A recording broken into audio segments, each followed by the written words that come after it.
Aleluia, glória a Deus. Amados, vamos ler um trechinho da palavra de Deus. Hoje eu vou falar sobre Jesus nos encoraja, né? Vamos ficar em pé para a leitura da palavra. São 14 versículos lá em Mateus capítulo 7. Mateus capítulo 7, do verso 1 ao verso 14.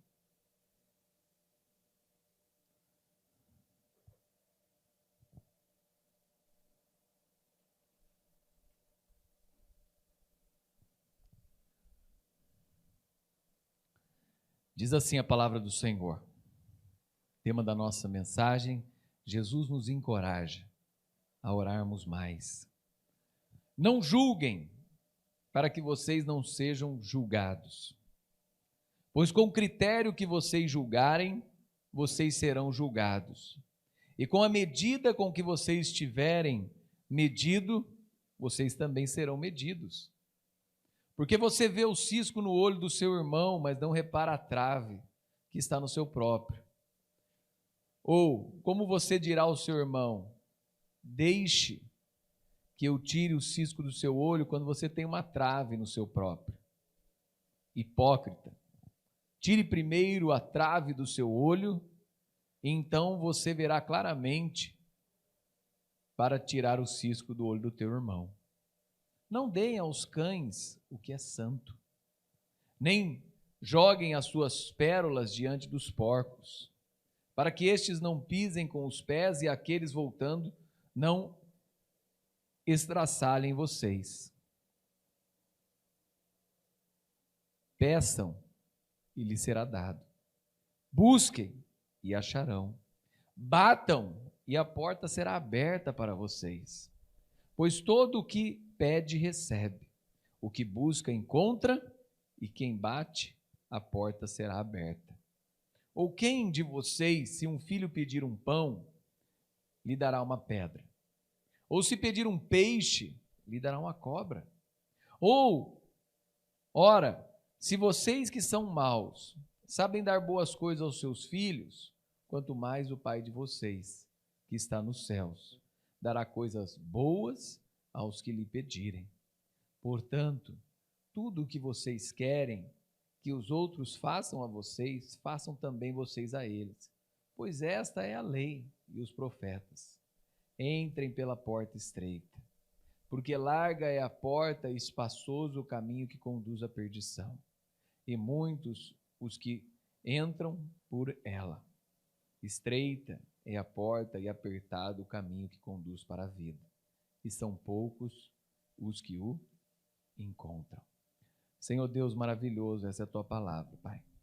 Queremos, diante da Tua palavra, meditar esta manhã e pedir que o Senhor fale conosco, fale ao nosso coração, nos ajude a sermos melhores cristãos, nos ajude, Senhor, a não usarmos a nossa boca para aquilo que não presta, nos ajude a usar a nossa boca e os nossos pensamentos para diante do Senhor, ó Pai, colocar as nossas vidas e podermos fazer as nossas petições.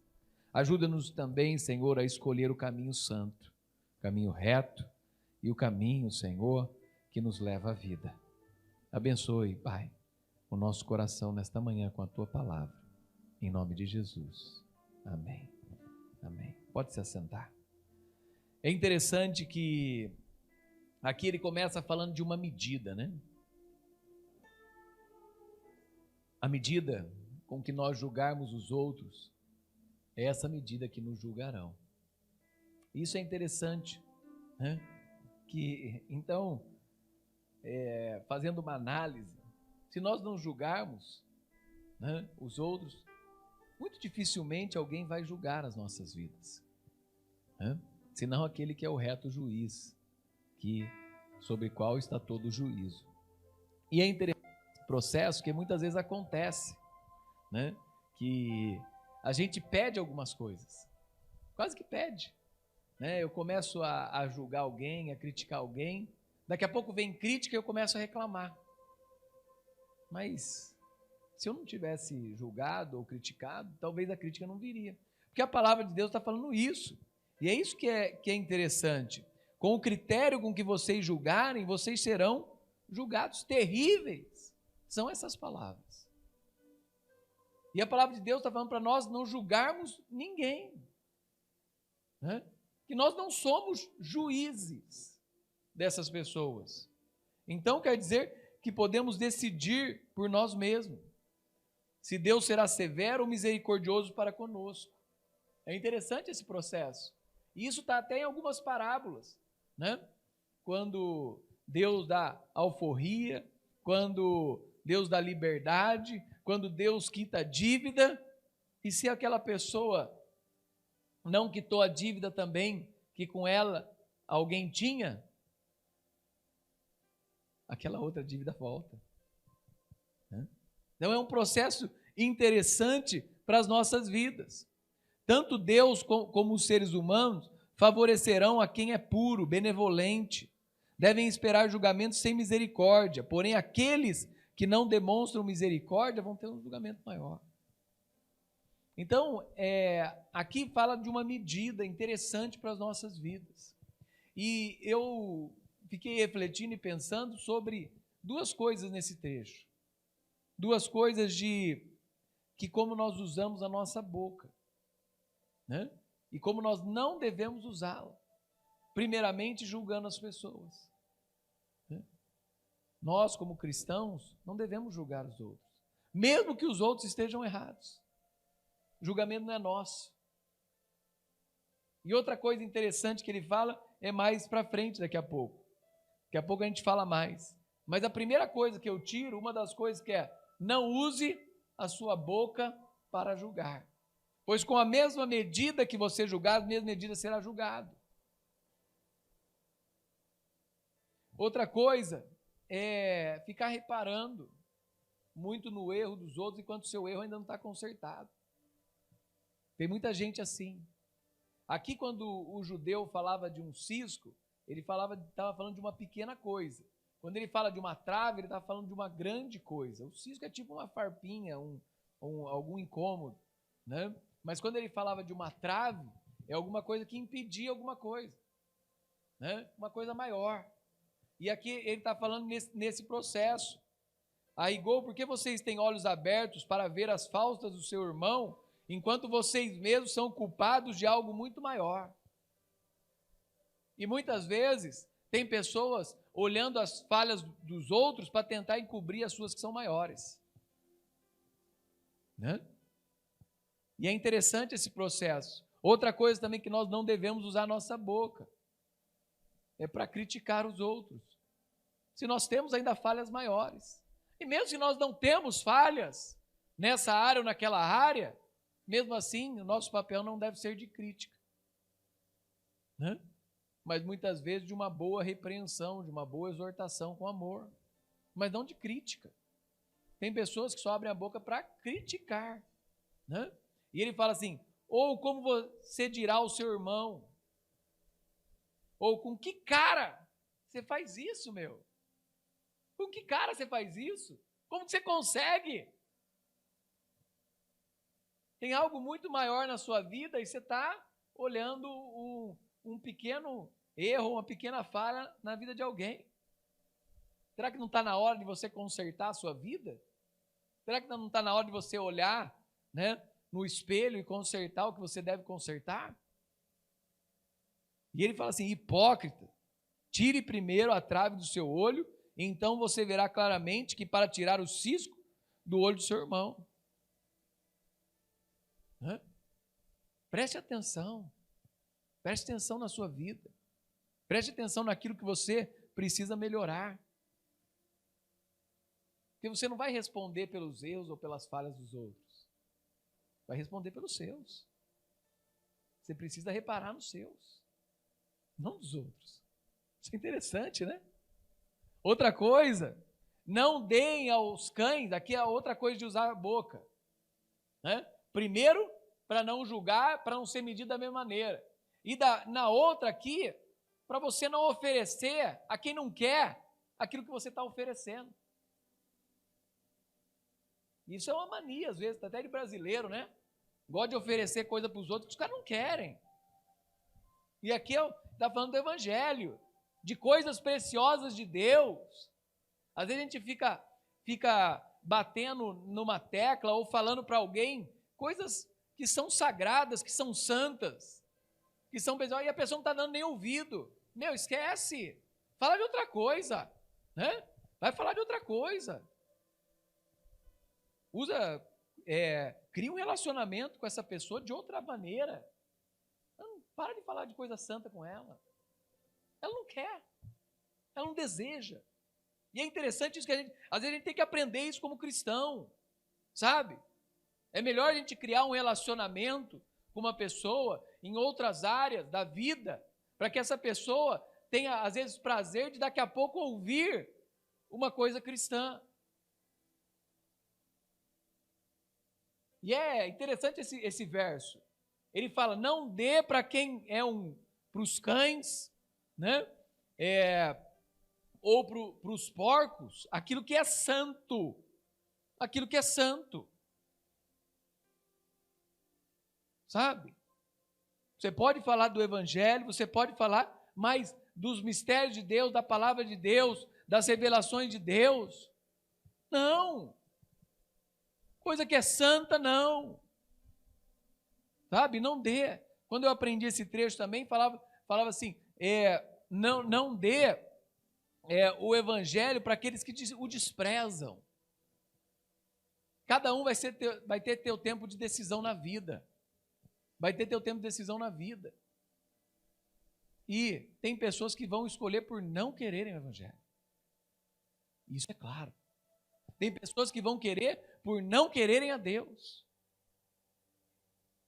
Tem pessoas que irão para o inferno depois de terem várias oportunidades de seguirem a Jesus e não quiseram. Não quiseram. E aqui é interessante que ele fala assim, não dê para os cães, porque logo eles vão comer e depois vão ainda te perseguirem. Olha o que ele fala aqui, ó, voltando-se e não estraçalharem vocês. Sabe? Pessoas que não querem, pessoas que não desejam o que é santo e ainda vão perseguir os santos. E quando ele está falando dos porcos, são pessoas que não querem e vão pisar neles. Vão pisar na coisa santa. Porque estão imundos nas suas imundícias. E menosprezam aquilo que é santo. E é interessante esse processo. E às vezes nós desperdiçamos. Tem outras pessoas ao nosso redor que querem ouvir daquilo que é santo, que querem desfrutar daquilo que é santo, que querem ouvir, e para essas pessoas nós não estamos falando. Batendo, muitas vezes, em pessoas que não querem nada, e que menosprezam a palavra, que menosprezam aquilo que é santo, menosprezam a palavra de Deus. Isso é muito interessante, sabe, para as nossas vidas. Esse trecho, ele é precioso para nós, né? Para nós. Não falem de perfeição, por exemplo, aos primeiros, nem da experiência de vocês aos últimos. Porém, nosso Senhor não nos proíbe de maneira alguma de repreender, havendo oportunidade àqueles. Deus não nos proíbe de repreender. O que João Batista fez com quem não queria? Repreendeu, falou, né? Apontou. Né? Ó, então é isso. Repreenda, traz a exortação. Mas para quem não deseja aquilo que é santo, não desperdiça seu tempo, não. Você desperdiça seu tempo, seu cansaço, sua mente, seu emocional. Foca em pessoas que querem. Tem pessoas respondendo a palavra. Tem pessoas respondendo a vida. Tem pessoas querendo o evangelho. Agora tem pessoas menosprezando, debochando, né? E não querendo nada. Esse tipo de pessoa não merece aquilo que é santo. Não dê pérolas aos porcos.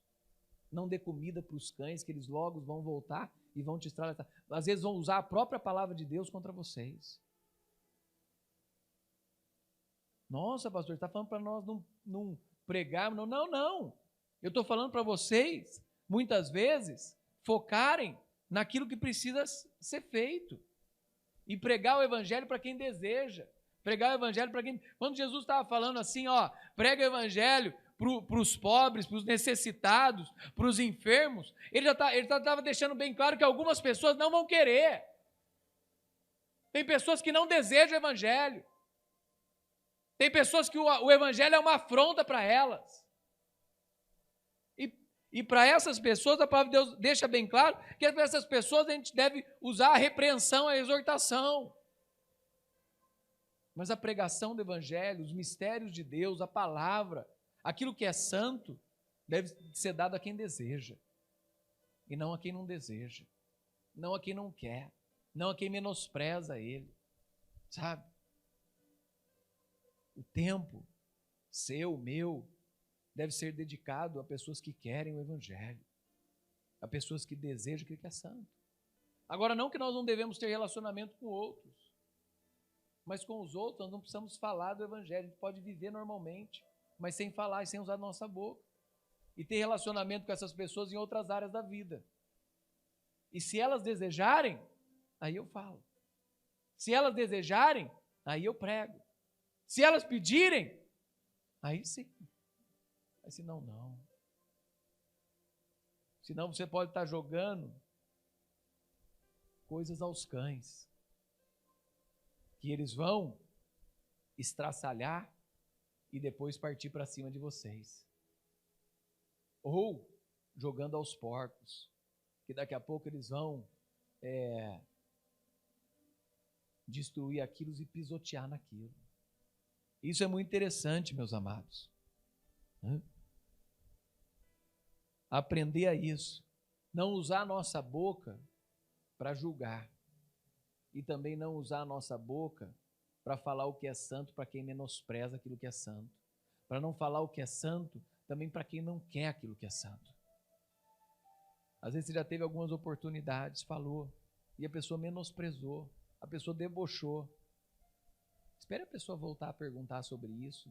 E se ela não voltar, viva a vida normalmente e se relacione com ela em outras áreas da vida. Mas não perca tempo, não. Foque em quem quer.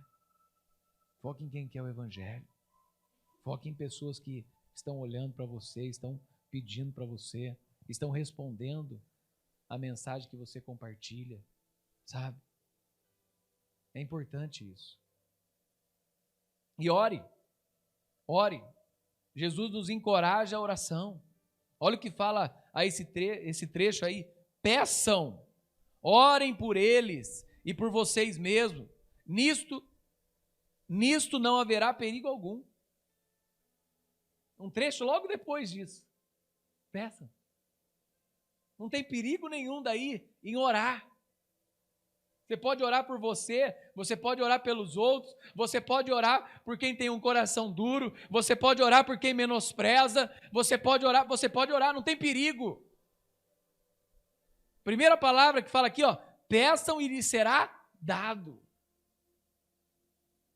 Sabe aquele negócio que às vezes alguém recebe alguma coisa e fala, pô, por que eu não recebi? Talvez seja porque você não pediu. Minha filha fala assim, por que o João recebeu? Aí o João fala assim, não, mas por que ela recebeu? Porque ela pediu. A gente vai dando, que pede. Tem gente que pede. Ontem a Roberta saiu com R$50 lá na festa, né, da Força Expedicionária Brasileira. Quem conhece a FEB? A cobra fumou? A cobra fumou. Ninguém acreditava no exército brasileiro. Com 25 mil homens, o exército brasileiro foi travando vitórias e vitórias e vitórias lá no sul da Itália. Responsável pela conquista de Castelo Branco. E tem os pracinhas até hoje, tem gente viva, viu? Tem gente aí viva que lutou naquelas batalhas. Meu pai nasceu no meio da guerra. Alguém aqui nasceu no meio da guerra? Não? Ó, minha tia. Olha, pessoal. Temos alguém que esse ano, aí eu vou falar, tá, tia? Completa 80 anos, viu? Completa 80 anos aí, daqui 2 meses.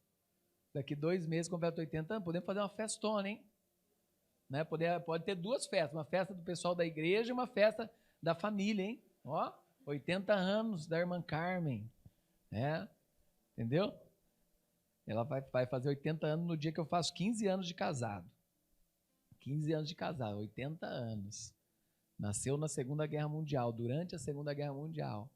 E é interessante, né? Eu falei, não, daí estava falando, né, que lá fomos conhecer um pouquinho, eu já conhecia, eu dou aula desse trecho até, teve um trabalho da faculdade que eu fiz, e um dos meus colegas foi acho que no centro, se reúne os pracinhas, né? E ele foi lá entrevistar, ele fez entrevista com eles, como foi as batalhas e tal. Mas falando sobre pedir, né, ontem eu estava lá esperando o sargento, né? Sargento Toledo, ganhei um uniforme do exército aí, ganhei uma farda, né? Sargento Toledo, né? E eu estava esperando o Sargento Toledo,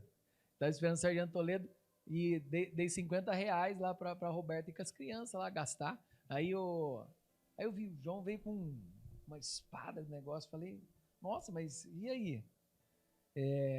O que você comprou para Alice? Comprei um churros, ela não pediu nada, né? O João foi lá e pediu, já R$35 o brinquedinho, né? Caro, mas ele pediu, e ela falou assim, que não tem preço. Eu falei, caro, hein? Mas não tem preço a alegria do nosso filho. Pediu, né? Peçam e lhe será dado. Né? Ó, até vocês que são maus, né? Ou quem de vocês, se o filho pedir um pão, dá uma pedra? Quem? Eu, às vezes posso dar, né? Brincadeira, pegadinha do malandro. Aí não vou dar, né? Uma pedra. Pedir o pão, vou dar um lanchinho já preparado, né? Mas, pô, eu sou esse pai que pode dar mas brincando, né? Pegadinha do malandro. Mas não vai dar, né, pessoal? Mesmo a gente que é mal, muitas vezes tem um coração, né, propenso ao mal, não vamos dar coisa ruim para o nosso filho. E ele fala, né, mas Deus, né, ou se pedir peixe, ora, se vocês são maus, sabem dar boas coisas aos seus filhos, quanto mais o Pai Celeste. Então, o Pai Celeste que está no céu dará coisas boas a quem lhe pedirem. Então é interessante isso. Primeira coisa que nós aprendemos aqui, Jesus nos encoraja, fala, está na hora de vocês orarem mais. Está na hora de vocês pedirem. Primeira coisa, grifa aí na sua frase esses verbos, peçam, busquem e batam. Peçam. Jesus está falando aqui, peça. Peça e lhe será dado. Dado. Quantos aqui de nós não temos experiências de oração? Experiência que nós pedimos. Experiência que nós falamos com Deus e Deus ouviu e Deus respondeu. Quantos de nós não temos essas experiências? E Jesus está falando assim, continue pedindo. Né? Eu lembro sempre daquela historinha que fala que às vezes a gente vai chegar no céu e falar assim, esse é seu armário. Aí você abre o armário cheio de coisa, aquele armário que tem, sabe aqueles armários tipo desenho, aquele desenho que você abre o armário, tem uma cidade assim. Às vezes vai ter um monte de coisa que você fala assim, mas o que é isso?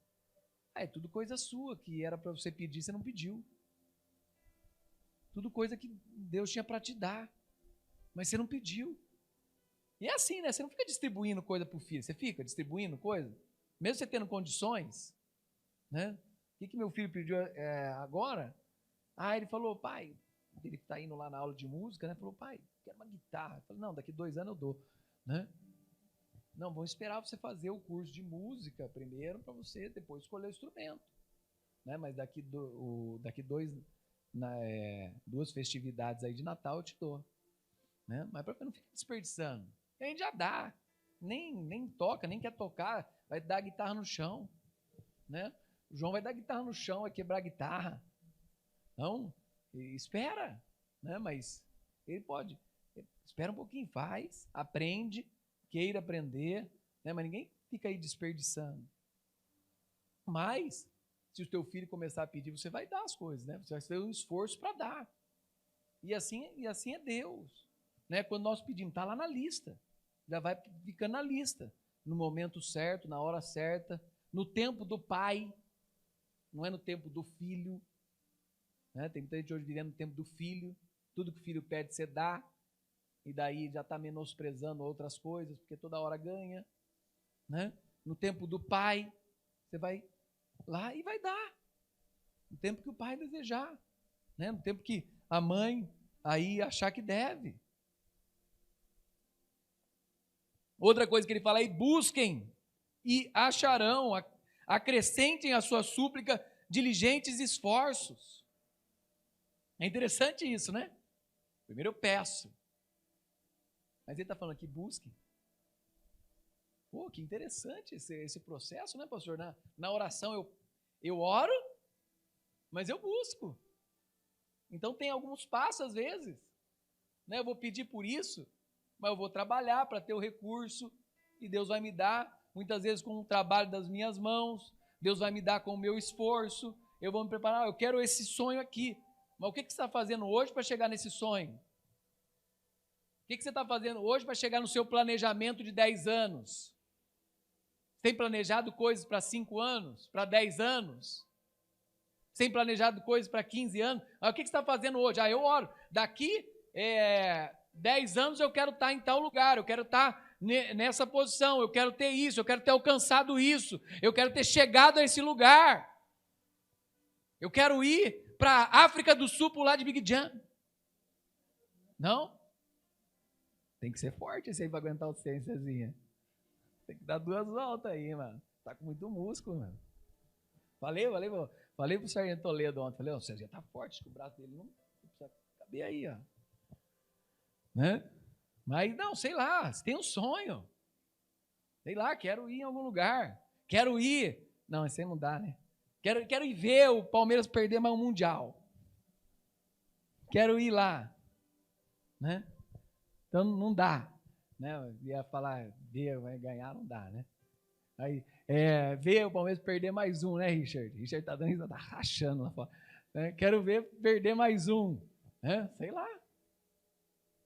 Quero ir fazer alguma coisa. Quero visitar, quero conhecer a Europa, quero conhecer Israel. O que eu estou fazendo para chegar lá? O que está fazendo, pastor Carmelo? Qual que é a economia para chegar lá? Aí, ó, fazendo um curso de finanças. Poupar dinheiro. Né? É caro, é em dólar, é em libra, é em euro, sei lá. Mas Mas eu posso planejar. Né? O que eu preciso economizar por mês para daqui 2 anos fazer uma viagem para Israel? Eu posso. Quê? 2 anos não? Tem que ser um só? O que eu posso fazer em 1 ano? Ir para Israel?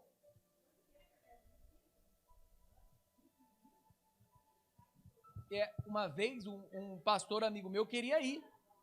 Não, é verdade, um pastor amigo meu queria ir. E ele não tinha condição. Surgiu uma promoção para pastores. $2.000. Hein? Surgiu uma promoção para pastores. Ó, não, e é verdade, surgiu uma promoção para pastores, $2.000. Né? Não, surgiu faz um tempo. Mas surgiu e ele foi. Parcelou ali em 12 vezes, foi. Né? É que $2.000 tempo atrás era 4.000, hoje é 10.000, né? Mas aí cada tempo é um tempo, cada época é uma época, né?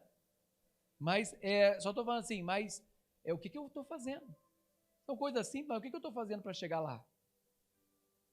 Além disso, eu quero ir para o exterior, eu preciso tirar passaporte. Dependendo do país, eu preciso já programar o visto. Ah, mas eu não tenho dinheiro para passagem ainda, mas programa o visto, é 10 anos, em 10 anos você vai ter. Em 10 anos você vai poder ir. Mas,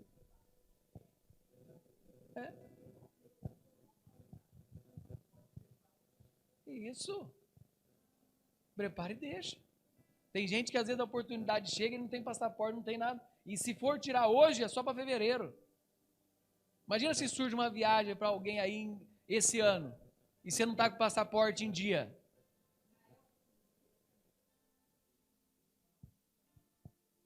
Acho que não. Todo país precisa de visto, né? Mas alguns tiram o visto lá, a hora que chega mesmo, você libera o visto ali. Todo país. Eu lembro quando eu fui para Moçambique, por exemplo, tem um visto, mas o visto é tirado no guichê, né? Então todo país precisa normalmente. Só se tem uma parceria entre países, que é o caso do Mercosul e o caso, né, em alguns casos, antes tinha, por exemplo, Portugal com o Brasil, que hoje nem tem também, né? Às vezes, por causa da crise da pandemia, mesmo Portugal, você precisa de algumas outras coisas. Mas, falando nisso, pessoal, é aqui só buscar. O que eu estou falando de coisa interessante é que dentro da oração, Jesus aqui está falando de oração. Ele está falando peçam, mas também busquem. E o busquem não é só orar, busquem e acharão, busquem de tal maneira, né? Acrescentem a sua súplica diligentes esforços. Às vezes coisas que você precisa fazer, além da sua súplica, além do seu pedido, coisas que você precisa fazer. Por isso que alguns falam de oração e ação, né? Orar e agir, orar e se preparar, orar e ter um plano. Você acha que os reis, quando oravam lá, eles não tinham um plano? Eles tinham um plano. E dentro daquele plano, Deus dava direção. Eu lembro uma frase que eu repito algumas vezes, quem não planeja, planeja errar. Se você não planeja algo, você está planejando errar. Eu preciso planejar, dentro daquilo que eu faço. Um plano, né, um projeto. Eu sei que hoje, agora eu quero investir. Está difícil investir. Né? De 4 meses para cá, só queda no setor financeiro. É difícil para quem investe. Né? Então, é um ano difícil. Já tinham falado isso, que mesmo você falando assim, a pandemia foi difícil, mas que esse ano, para investidores, ia ser mais difícil que a pandemia. Por causa das incertezas. Né? Quando tem uma crise, um problemão, às vezes para investidor é bom, mas quando tem incerteza de mercado, é um problemão. Né? É um problemão. Mas aqui está falando de planejar, de buscar, de pedir. E o terceiro verbo que ele fala é batam. Perseverem sem vacilar nessa tarefa. Batam. Né? Peçam, busquem e batam. Opa, cheguei aí. Abre minha porta que minha bênção está aí dentro. Eu quero entrar. Né? Bate, meu. Faz o que deve ser feito. Entrega. Né? Eu lembro que do meu último emprego, acho que eu falei com você, eu falei, o meu último emprego, eu preparei currículo entre Natal e Ano Novo. Quem entrega currículo dia 2 de janeiro aqui? Eu saí entregando. Falei, dia 2 de janeiro, vou entregar currículo, no meio da pandemia. A escola me chamou. Eu vi aqui seu currículo. A gente hoje está acostumado com o digital, mas eu vi aqui seu currículo na mão, aqui, eu falei, vou chamar. Bate, meu. Bate na porta. Sabe? Faz o que precisa ser feito. Vai lá. Eu tinha feito lá um negócio, eu fiz um diâmetro, né? De 10 quilômetros. Porque também tem coisa que é muito longe, também você vai gastar mais para trabalhar do que tal. Mas 10 quilômetros. Entreguei alguns. 3 me chamaram. Um eu fui. Porque precisa bater. Pediu, buscou, bateu. Né? Bate na porta, mano. Uma hora uma porta vai abrir. Aí você não bater, vai abrir. Você abre a porta para quem não bateu? Se alguém tiver parado na sua porta, vai, não, vou lá abrir. Vou louco, vou abrir, o cara nem bateu, nem quer nada aqui. Não. Vou abrir bem a porta. E até quando você abre, você pergunta. Meninas, a amiguinha da minha filha, direto bate na porta e fala, o que vocês querem aqui? O que vocês querem aqui? Viemos trazer o João. Veio ela, as amiguinhas e o João. Viemos trazer o João. Por quê? Falei, por quê? O que vocês querem? Vocês querem trazer porque eles não querem mais brincar com ele? Né? O João às vezes quer brincar, Não, viemos trazer o João. Ele estava nos atrapalhando. Não, entra. Daí ficaram lá brincando um pouco no quarto. Né? Bate, meu. Peça, busque, bate. né? Pois todo o que pede recebe, o que busca encontra, e quem bate a porta será aberta. Aberta. Portanto, tudo que vocês querem que os outros façam a vocês, façam também vocês a eles, porque esta é a lei e os profetas. E por último, busque a porta estreita. Acho que esse é um dos trechos mais conhecidos da palavra de Deus, né? A porta larga, tem muita gente já indo. O precipício, muita gente já está em direção. Muita gente que às vezes não pensa e vai tomando decisões na vida. A porta estreita é a santidade, descrita nos capítulos da palavra de Deus, sabe? E este caminho é apertado. A larga é a porta e são muitos que entram por ela. Não precisam procurar, chegam a ela naturalmente. As pessoas chegam naturalmente à porta larga. A corrupção, a destruição, a miséria, os vícios, os problemas, naturalmente eles batem. E eles batem em todo lugar. Meu. Porta de escola. Falei com o pastor Rogério quinta-feira, né? Falei, passo lá da Pena, na região central. É 3 da tarde. As pessoas se drogando. Né? Naturalmente, coisa ruim está espalhada pelo mundo. Né? E quer destruir as nossas crianças, quer destruir as pessoas, quer destruir os casamentos, que naturalmente chega. Mas a porta estreita, ela tem que ser buscada. É um caminho de santidade, é um caminho apertado. Né? E precisa, muitas vezes, identificar que ela está distante da porta larga. Sabe? Se eu passar pela porta larga, dificilmente eu vou encontrar a porta estreita. É outro caminho. É outro lugar. É outra direção. Né? E ela exige de nós uma consagração, uma vida no altar, uma vida na presença de Deus. Amém?